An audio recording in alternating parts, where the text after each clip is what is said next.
Mas mahigpit na seguridad at koordinasyon sa mga airline company at lokal na pamahalaan ang ipinatutupad ngayon sa Ninoy Aquino International Airport bilang bahagi ng Oplan-Ondas 2015. Naka-heightened alert na rin ang Manila North Harbor na unti-unti nang dinaragsa ng mga pauwi sa probinsya. Live mula sa NAIA, may report si JP Soriano. JP! At Maris, handa na nga Manila International Airport Authority para sa inaasahang pagdagsa ng ating mga kababayan na aalis ng Maynila para sa Undas 2015. At doon naman sa Manila North Harbor ay meron na rin mga ilang pasaherong nauna nang umalis ngayong araw para makaiwas daw sa pagdagsa ng tao sa mga susunod na araw. Dahil sa inaasahang pagdagsa ng mga pasahero, inumpisahan ng ipatupad ng MIAA ang Oplan 2015. Dinagdagan na ang mga tao magbabantay sa 3 terminal ng Ninoy Aquino International Airport para matiyak ang seguridad. Ipapatupad daw ang maximum deployment of security personnel at hindi raw papayagang mag-leave ang lahat ng taga-Airport Police Department sa kabuuan ng Oplan-Undas 2015. Tutulong din daw sa pagpapatupad ng mahigpit na seguridad ang Aviation Security Group ng PNP, MMDA at lokal na pamahalaan ng Parañaque at Pasay City. Isa sa mga problemang nararanasan tuwing peak season ay ang overbooking, delayed at kanseladong flights. Kaya nakipag-ugnayan na rin daw ang pamunuan ng MIAA sa mga airline company na siguruhing maayos ang pagpoproseso sa mga pasahero sa mga check-in counter.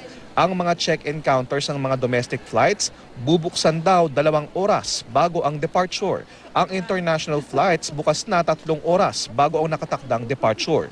At dahil kabi-kabila ang mga ginagawang kalsada sa paligid ng NAIA, mas agahan pa raw ang biyahe at planuin ito ng wasto.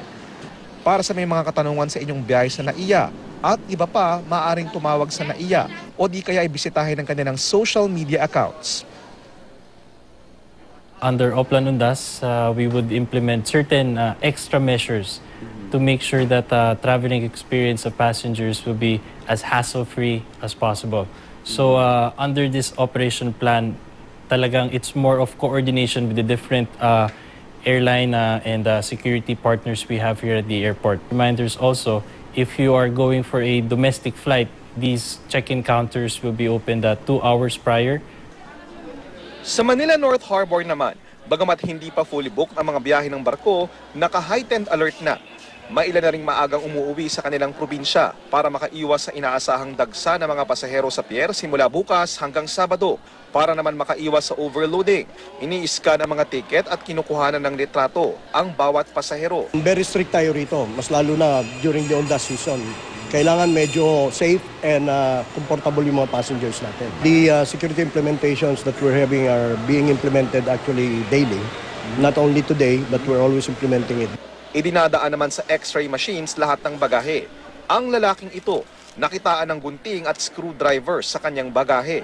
Ilan sa mga mahigpit na ipinagbabawal ay ang mga bala, matutulis na bagay at mga flammable materials. Wala ring tigil sa pag-iikot ang K9 units ng Coast Guard, PNP at PIDEA sa pier. At Marie, sa pag-ikot natin ngayong gabi dito sa NAIA Terminal 3 kung saan karamihan sa mga domestic flights ay dito nagpupunta ay hindi naman ganoon kahaba ang pila ng mga pasaherong umaalis at sa katunayan nga ay medyo maluwag pa yung pila doon sa mga check-in counters. Pero paalala po ng pamunuan ng NAIA sa ating mga kababayang pupunta rito para sa Undas ay para na ho iwas abala ay wag na po magdala ng mga bagay na dati nang ipinagbabawal. Kabilang na po dyan ang pagdadala ng mga bala kahit pa ito ay empty shell o sabihin na nating souvenir o anting-anting, ito po ay bawal at maaari kayong mahuli kapag meron po kayo nito. Maris?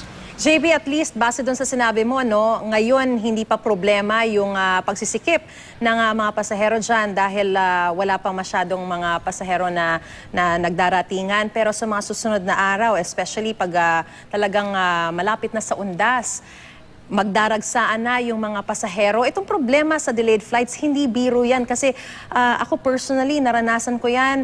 Hindi pa Undas nung mga panahong yon, pero parang average, mga nasa 4 hours yung delay sa mga flights. Paano ba masusolusyonan itong problemang ito kung ang talagang problema naman air traffic? Paano ba yan, JP?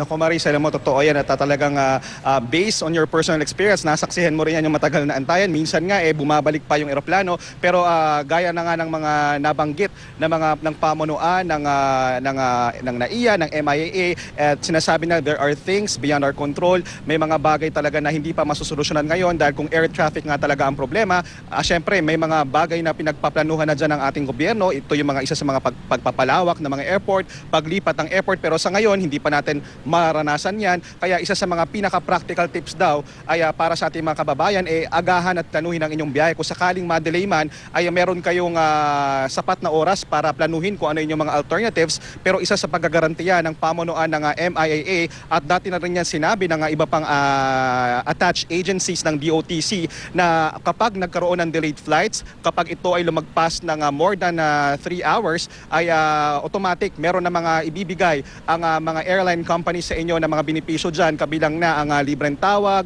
pagbubuk ng hotel at on some cases pagbubuk ng hotel kapag lumagpas na talaga at minsan refund kapag ito ay lumagpas na talaga more than 4 or 5 hours. Pero ito ay syempre ay marami pa rin tayong nare-receive at nami-witness sa complaints dyan, lalo na tuwing peak season kagaya ng Undas. Maris. Nako JP, hindi namin naranasan yan. Ang binigay sa amin isang sandwich tsaka tubig. Pero ang gusto ko ring malaman, hindi kaya dapat medyo, alam natin maraming mga pasahero ang gustong magbiyahe, gustong makauwi.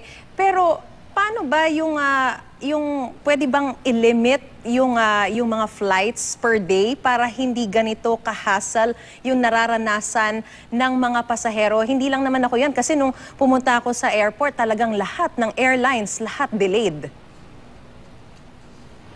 Tama Maris, alam mo, sa pagkakaalam natin, halimbawa lang, ang Cebu Pacific noong nagkaroon sila ng mga naka-encounter sila ng problema sa overbooking, ay agad silang naglabas ng statement tungkol diyan at sa pagkakaalam natin ay ito ay naayos na raw nila at may mga ginagawa na raw silang mga changes at pagbabago at mula doon sa kanilang mga natutunan from their previous experiences. Tingnan natin kung matutupad ito dahil isa nga sa mga naging problema ay yung overbooking nga at nangyayari, nagkakaroon ng pagkakaantala sa biyahe ng mga pasahero. Kung di man overbooking, nagkakaroon ng problema sa air traffic at maging minsan factor din, Maris, yung lagay ng panahon. Kaya isa nga sa mga pinakamagandang gawin ngayon, bukod sa pagpaplano ng inyong lakad at biyahe, sabi ng pamunuan ng MIAA ay dapat din daw every now and then ay i-check at i-monitor ang status ng inyong flights, lalo na ilang araw or one day before